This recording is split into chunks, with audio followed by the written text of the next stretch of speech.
It's 2021. You can be as loud, crass, and wild as you want to be with yourself, especially with your music. Welcome to Ariana Does Music, where today we're taking a look at the debut mixtape, which for this review I'm just going to call it an album to make things easier on myself, from Ashnikko called Demidevil. Ashnikko rose to fame for a lot of different reasons, but the main reason that I, for one, found her was from the viral success of songs of hers such as Stupid or Halloweeny on the app TikTok. While TikTok might have been slightly responsible for her rise to fame, it was her overall loud personality and drive and willingness to succeed that really launched her above all the rest. At just 25, it's very rare to see someone with as powerful as a personality as Ashnikko not only take over the room around her and make herself known, but also just have such great success back to back, one after the other, with the EPs she's released so far. And this mixtape slash album is a really great example of how she's just continuing to put out hits. While the initial kickoff to this album was set to be her single from 2020, my favorite single of 2020, in fact, Tantrum, there was actually a different song that kicked off the Demidevil era officially. And that song was Cry featuring Grimes. Both of these artists know how to create standout performances with not only standout vocals, but commanding presences in their music. They both have this focus on creating not only provocative songs, but songs that make you think about more than just the initial content you get. So it's a really great combination to bring out. The inspiration for the song is pretty simple as is. Ashnikko said in a couple interviews that it's basically just, about her reaction after finding out that her ex-best friend fucked her ex-boyfriend. It's easy to write breakup songs, and it's easy to just put out the simple thought of, hey, fuck you, you hurt me, I'm sad, fuck off. You saw that earlier in this year with Olivia Rodrigo pretty much just making a breakup album anthem type of deal. But the lyrics here actually go beyond just the initial, oh, I'm down in the dumps, and they go a little more further. Right in the beginning, you get comparisons to how hookups might help things in the short run, how it might make you feel like, okay, he fucked my best friend. What if I fuck random people? That's going to make me feel better, right? Spoiler alert, it doesn't. Distress and discourse is touched on throughout the song, with Grimes even quoting Shakespeare at one point, drawing direct comparisons to being at the lowest point in your life, which I think is a really beautiful touch from Grimes. Real talk, if you don't know who Grimes is and you've never listened to Grimes, side note, that is an artist you need to go check out immediately. Her album, Miss Anthropocene, I think is how you pronounce it, wonderful work. Having Ashnikko be direct and confrontational while Grimes looks to be a little more vague and kind of dancing around the point while trying to draw comparisons and illusions and illusions really creates a wonderful combination here. You have different sides of a almost debate between the two artists here, and it's fun, fucking amazing track. Almost following in a very opposite feeling, the closing track, Good While It Lasted, shows that while bitterness can be very tempting, it can be the thing that you really want to lend yourself to. Sometimes it's just better to look back on what was good from a relationship, look back at what was good from the situations that you had before they ended and came crashing down. This song strays away from the usual Ashnikko, just what content, and actually sees her singing very beautifully, like harmonically or harmoniously. It sounds great. I'm not great with words. You see her really step back and show her capability to write something that is full of meaning, that is just absolutely chock full of adaptability here. It's not just the typical, my name's Ashnikko, I'm the loudest bitch in the room, how you doing? It's Ashnikko stepping back and saying, hey, I can be vulnerable, I can be honest here. I think the part of the track that resonates the most comes right at the beginning of the song, and here's a little quote from the song, actually right here. What we did was childish, can we put this all behind us? White hot rage, I was blinded. Our big love was so misguided. Having such an extreme character and extreme personality, whether it's just an over-exemplification of who you are as a person, or almost like a front you put on for your art, can sometimes produce a bubble around you that a lot of people will take for base value. A lot of people will hear songs like Stupid, or Cry, or Tantrum, and think, oh, this is just another one of those female artists that just likes to be super angry and loud all the time. But this is a song that I think should be shown to a lot of people who have that initial wrongful interpretation of Ashnikko. You might hear Daisy or Stupid and think to yourself immediately, oh, all she knows is how to be bratty and loud. And this track not only proves that initial take is wrong, but tells a story of asking for forgiveness and admitting where the person fucked up, or where Ashnikko in this case fucked up.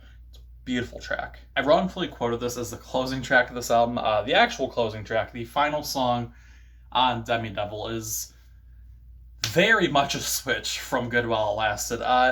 It is wonderfully titled, beautifully blunt, Clitoris the Musical. This song, both in placement on the album and in its place among the rest of the content she has produced so far is basically her way of saying, oh yeah, I can be serious, I can be down to earth, but you know, at the end of the day, it's still me. Here's a song about the pussy. The song is pretty simple in nature, not to take away from any substance it has, just like the rest of the album, really blunt, direct, and in your face. And it's talking about mainly how men can't make women come. That's it. That's the message. There's nothing serious behind it. Point blank, cis white men, you can't find the clit. We sit there's the get better, be better. It's a tragedy sweeping the world. It's brutal.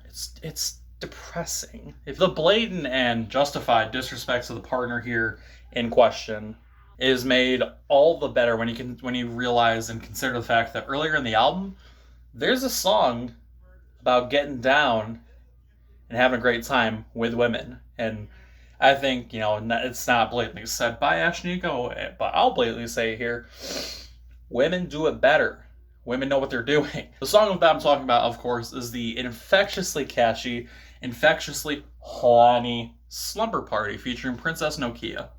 Featuring yet another stellar woman in the alternative pop scene. This song is beyond catchy. The wordplay and playfulness of the track make it fun to listen to, while also having a very alluring sound. I can't do anything with my hair to make it not look like trash. I'm sorry. The song has all the ups and downs of a one-night stand, talking about the betrayal you can take, the betrayal that can take over afterwards, talking about hide your back, she likes to stab them, and of course just the pure heat of the moment, like my girl looks like Wednesday Addams, eyes go black when she orgasms. It's a powerful song, not in the sense that it evokes a strong emotion like happiness or sadness out of you, but it's powerful in the fact that it makes me want to fuck. If there's one emotion and feeling you're supposed to get out of this release, it's just that overall, say fuck it. Say fuck this, I'm gonna let loose, I'm gonna be me, and I'm gonna have a good time doing it. From party anthems like Drunk with My Friends to straight up bad bitch moments like Toxic and Deal With It, this album captures what it feels like to go on a night-long bender and experience the highs and lows of partying, getting sad, getting down with your friends, and getting betrayed by your friends. Ashnikko herself, at the end of these songs, comes away sounding and feeling like she has these feelings of betrayal, disgust, proudness, defiance, calling out a fuckboy. And you get these feelings and so many others communicated with such ease, purely for the fact that Ashnikko is able to convey these lyrics and convey these lyrical themes just so bluntly and straight away in your face without having to dance around them at all. I think the only real thing that drags this album down is how the instrumental tracks serve more as backgrounds to the larger-than-life soundtracks being produced, not as much as they could have been additions to these soundtracks here. The focus here is Ashnikko using these songs and using her music as sort of therapy sessions. But a lack of any memorable instrumental elements or beats sort of drags down the song quality from a critic's perspective. From a personal perspective, nearly every single song on this album bangs, it goes hard, it has enough power behind it to carry it into sounding great. But from a critic's perspective, things aren't exactly as strong. You're almost left to take the songs at the value of their words, leaving more to be desired in the electronic and percussive elements. I've said it before, and I'm aware that pop music is more about the catchiness of the song overall, more about the singing and stories being told more so than the actual instrumentals, but I still think artists and producers, I'm not saying Ashnikko per se, is just kind of like a jumping moment for me to talk about this in a more of a larger standout way here. Producers and artists here should put more effort into creating more organic and widespread sounding support from behind the lyrics than just your typical, just like, literally the only beat you get is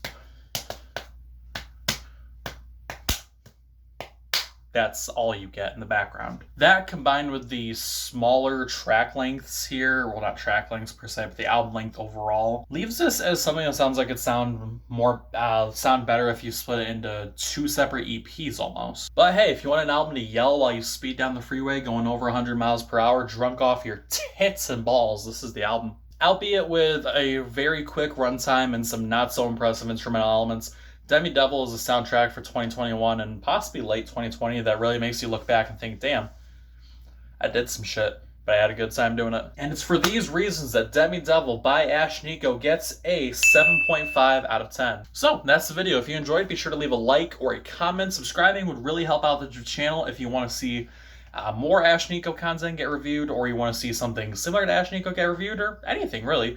Leave a suggestion down in the comments. I'm more than happy to take suggestions every now and then. I kind of have a backlog of commissions and suggestions, but hey, I can always write it down.